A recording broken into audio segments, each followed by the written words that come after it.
Hi guys, welcome back to the channel.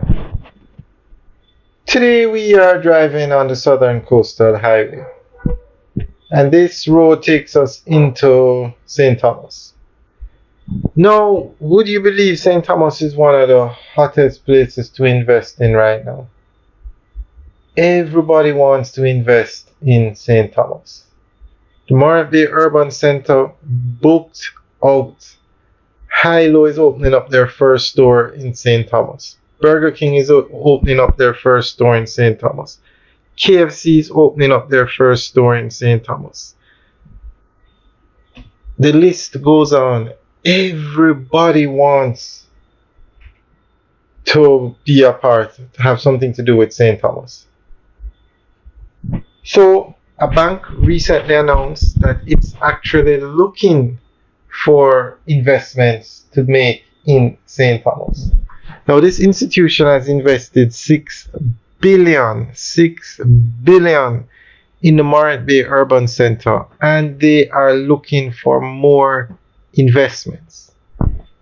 Hotels are being built in St. Thomas. 4,000 rooms will be built in St. Thomas over the next few years.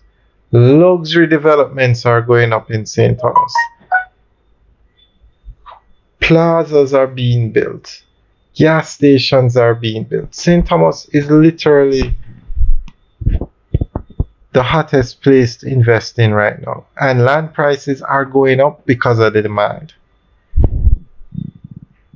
Now, do you know what they used to call St. Thomas before this road was built? The Forgotten Parish. The Forgotten Parish. But they are forgotten no more. They are in big demand, so to say. Everybody wants to invest over here.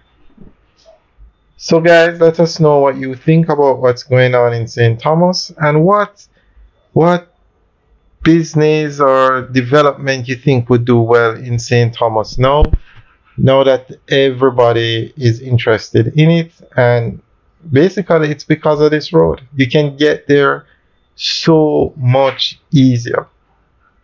This road makes it so easy to get to St. Thomas now. So guys, let us know what you think reinvestments and what you think of all the investment that's being made in St. Thomas. Literally, it is definitely, without a doubt, no longer the forgotten parish. Alright guys, have a good day.